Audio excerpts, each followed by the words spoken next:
Hey, so I'm going to kind of half-ass my explanation of this Japanese slang term here because I don't respect you. Does that make you mad? Are you upset now? Well, then you have fallen for my namepu. Yes, namepu is a Japanese slang term that was initially developed to refer to when you intentionally and obviously play somewhat poorly in a video game in order to upset your opponent by implying that you don't have respect for them or their abilities. Before we go into the meaning a bit more, let's break down the etymology. The name here in namepu, which can be written in kanji, as you see in this example, or hiragana, as in this example, both are fine, comes from nameru, which literally means to lick, but has long been used to mean to look down on somebody. Indeed, one of my favorite visual gags from any Japanese media I've seen is in the original shorts for Aggressive Retsuko, wherein the snake character constantly licks Agretsuko while talking to her because she's looking down on her, right?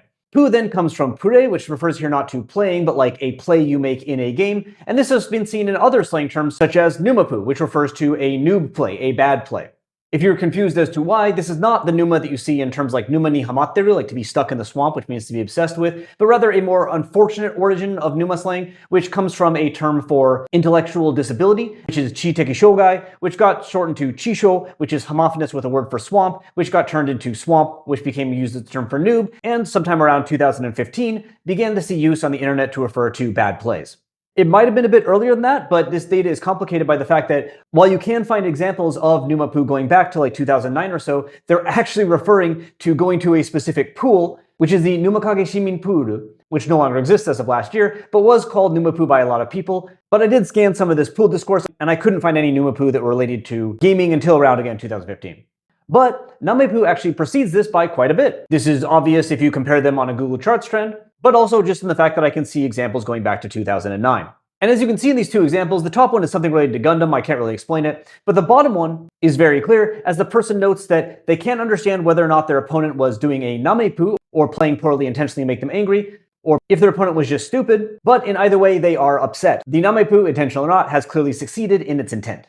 Indeed, even hiragana-only variants were around by 2009, so that kind of play happened quite quickly, and I can find verbing of namepuru, or nameputa in the past, by 2012. So in all these cases though, in all this initial discourse, this was a gamer term. For instance, a very clear example of how this is early rooted in the gaming world is a funny video I saw referred to as a namepu, involved a VTuber being punished for a namepu while playing Mario, as you can see here.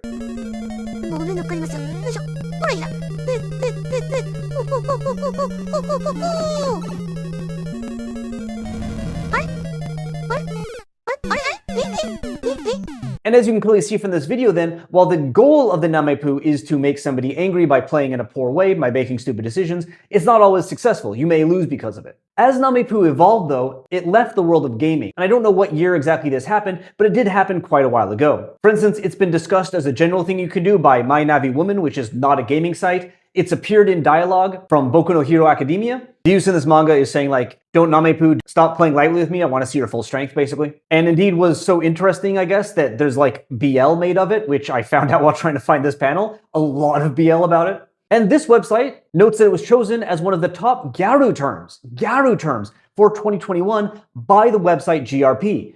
However, on the GRP website, it's not listed in the 2021 list, so it seems like this website did sloppy research and made it up, potentially because they don't respect me and wanted to make me angry, which they have. The term also actually has a bit of use in like the horse racing world because there's a horse named Goldship which is known for sticking out its tongue at people when it wins. And so people say that Goldship is known for namepu. Indeed, there are even people referring to Goldship as having namepu setsu, or like theories of Goldship engaging in namepu activities. And this is why, if you play Uma Musume, the character based on Goldship sticks their tongue out.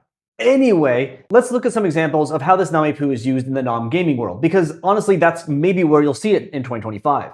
This person, for instance, uses namepu to refer to the act of not studying at all before taking a test. So here we can see in kind of evolution not to make your opponent mad, but just to do something with no care or to not do the necessary work that you're supposed to regardless of context. Likewise, this person refers to putting double turbo energy in their Pokemon deck as a namepu, and you can tell that it didn't work for them because they say that they're going to swap it out when they get home. And I don't know enough about Pokemon to understand, but people say this is a bad play. So the idea here is that they're doing something intentionally as a disadvantage to themselves because they expected that they would win, but unfortunately this time they're the ones who got licked, using the English version of that term. Quick aside though, one very interesting thing for me about all this is that automatic translate software seems to really mess this up. For instance, the translation of the Pokemon thing you see here says that they made a smug mark about using the double energy, but that's not what it means. It means that they used the double energy because they were overconfident.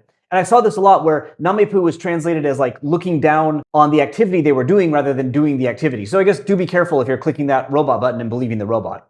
Believe a white guy with a beard instead. What could go wrong? But here someone notes that strong people using namepu gives Dragon Ball vibes, which I totally get. Or here again, emphasizing the fact that namepu can just mean like to take too lightly these days. This person, in my reading of the quote at least, yearns for the days where they could look down on a very large glass of alcohol, implying that nowadays they need to take this kind of adventure, this challenge a bit more seriously, which is the take that I certainly can understand now that I'm aging.